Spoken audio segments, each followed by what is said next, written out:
Hello guys, welcome back to my channel. Today I'm going to be doing an advanced PvP guide showing everything there is to know about PvP. The first thing I'm talking about are the global stats of every single crit in the game. For example, Flu has got super high PA but low EA and pretty decent ED and low PD. When we go to Flaming, it's got high EA and high speed, and 2 stats in both ED and PD. These stats are incredibly important to know if you will wish to do well in PvP. And over to the elements, there are 6 elements in the game: water, fire, nature, wind, earth, and lightning. All of these have an advantage and a disadvantage. Water beats fire, fire beats nature, and nature beats water. On the other side, we've got wind that beats earth, earth beats lightning, and lightning beats wind. So, to show you how this mechanic works, I've got a fire crit right over here, and I'm gonna be versing a nature crit.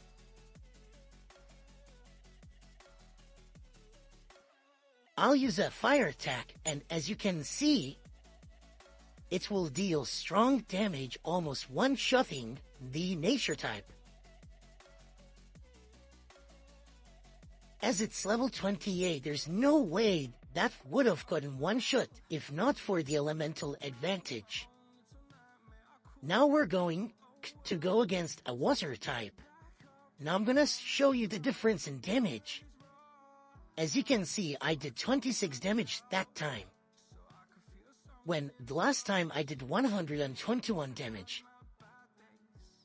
A super important move that some crits have is called negate. This basically makes it so the elemental disadvantage is no longer viable. Therefore, this time around, I'm gonna be doing 52 damage instead of the last time's 26. This move is incredibly important in PvP, that is highly used and recommended for a crit to be really good. The next thing I wish to show you guys is how stats affect the attack power of a certain crit. For example, this Dark Shelby has got 98 EA and a 32 AP move, but if it's used on my models, for example with 107 ED, it will do less damage, therefore multiplied down to maybe like 28 AP in total. Therefore, this crit will do 28 damage to Waddles instead of the original 32. I will show you this mechanic by going against my good friend Moon with my 113 EA with Waddles and his 74 ED with his Fiery Toad. Here you can see how I managed to do 4-1 damage from a 26 AP move. Next up, I'm going to be explaining how the speed mechanic works. It is probably the hardest stat to learn how to use. I will be showing you how to use it by doing a 3v3 against Moon. As you can see at this start, his Fiery Toad got the first move, as my Waddles has 50 speed while his has around 75 speed. Therefore, when I switch to my Flaming, I get to snipe him, as my Flaming has got around 86 speed. A phrase I use is speed priority.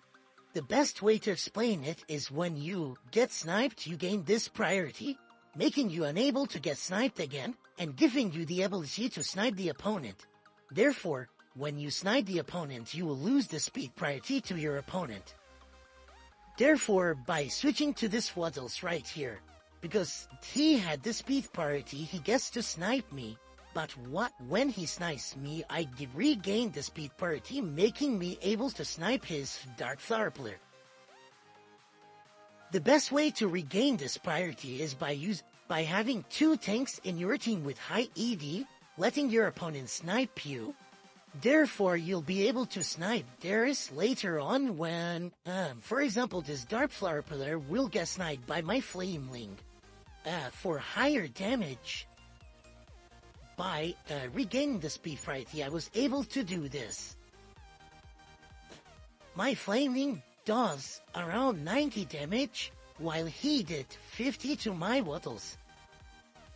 This only happened because my Waddles has 10780, while his Flower Pillar has around 80.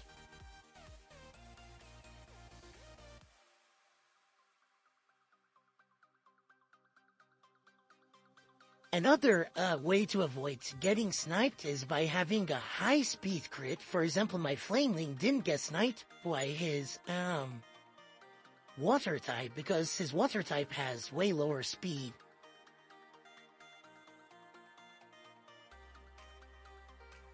But because he has the speed parity, my nature type doesn't get to snipe his water type, leaving him able to use negate. Even though he used negate, I know my def value is better no 1-1 than his water type, therefore I take this battle anyways. As he sees his water type taking a lot of damage, he decides to switch to his fire type. But my def value is still faster than his fire type, leaving him unable to snipe him. Therefore, I use negate. As a final hope, he uses confuse and lends it, which is okay because my def value still hits his fire type. With his best move, this moment right here is one of the best examples of speed priority, as I had only 5 more speed than his fire type when he uses that move, reducing my speed by 5. I regained the speed priority, but he gets to move 2 times, which is okay because when I kill his fire type, my nature type is still faster than his water type, even though the minus 5 speed. Therefore, making me able to snipe his water type.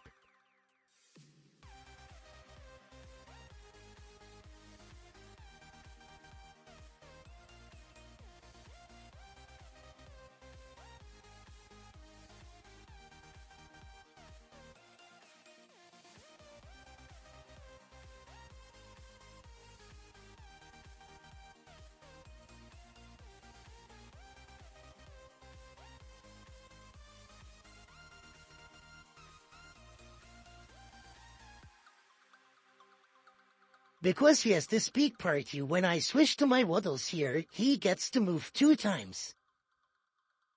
Therefore, almost kills my Waddles, but when my Waddles does eventually die, my Flameling gets to move 2 times, and finishing his Flower Pillar off.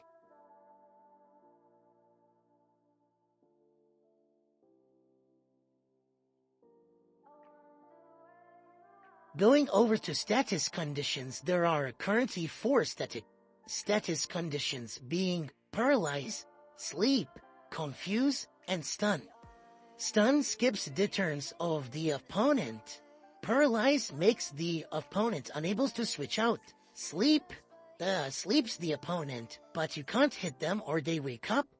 And Confuse makes the opponent use a random move out of their loadout, hitting themselves or you. Even though my Flameling doesn't have one of these status conditions, it is still pretty damn decent, as it's got negate and high speed and high elemental attack. A super important thing before going into a PvP match is knowing your weaknesses and knowing your strengths as your team. As well, you need to know how to create a balanced team with having 2 tanks at least and 2 snipers.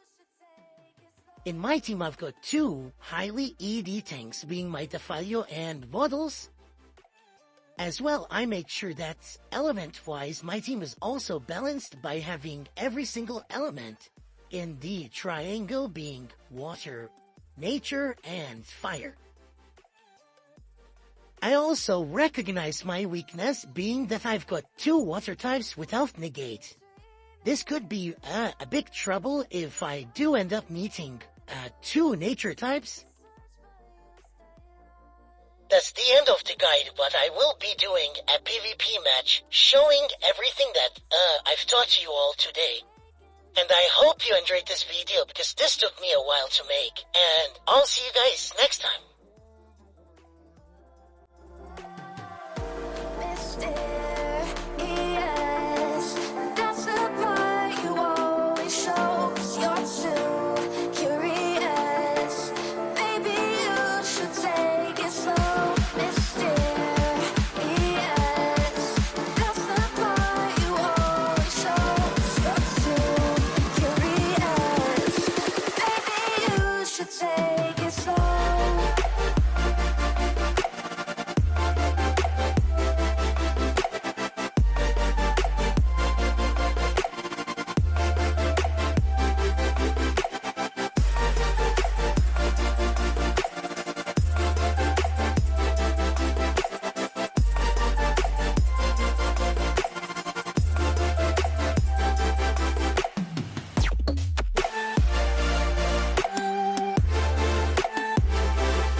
There's a distance between us.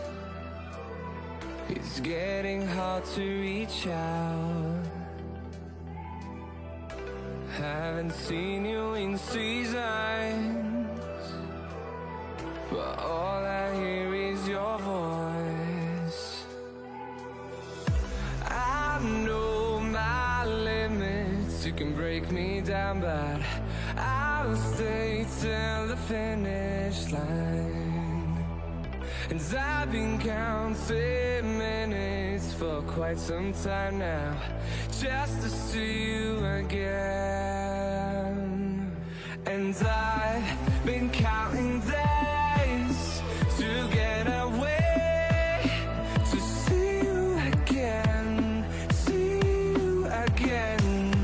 Been finding ways to get away, to see you again, see you again.